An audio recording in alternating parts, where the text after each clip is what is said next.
Anyone who has endured evil individuals and families, your job, friends, acquaintances, whatever the case may be, you've been open where you stand with your relationship as it pertains to God and the Lord Jesus Christ.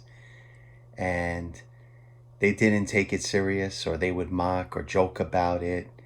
And they would believe in their hearts, some of them, that it's all a joke for many, many years. And this is all but for, a season. And in some cases, these people manipulated truths against you for their benefit, whether it's in a job, in families, in get-togethers, hanging out with different groups. Some of these individuals have very narcissistic tendencies.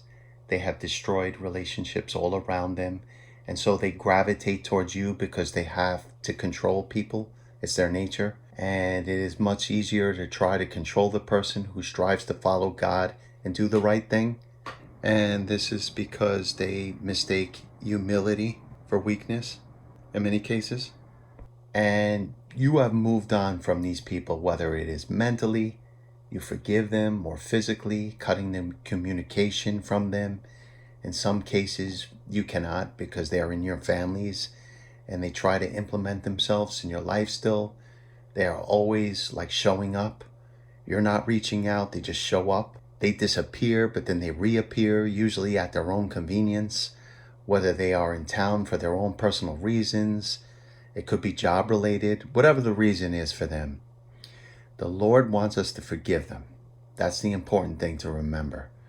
Forgive them for their trespasses. And so I was praying to the Lord about this last night, about particular individuals in my life. And he basically told me he's going to deal with them. And I'm sure many of you are dealing with this same kind of scenario. And the time is now. There's no more delay. And I just pray that God has mercy on these people. And I pray they come to know him and accept him and change their lives to reflect a relationship with Jesus Christ. And I also believe that because God is merciful, you see, God looks at our hearts and he settles situations individually based on that. If we look at the back half of James 5:16, it says, "The effectual fervent prayer of a righteous man availeth much." So what I would say is this: if you have been hurt by people without a cause, and these people don't believe in God, pray for them to know God and let it go. If you have to see these people, keep your communication cordial and short. That's just my advice. God's going to handle it. God will handle it. God bless you.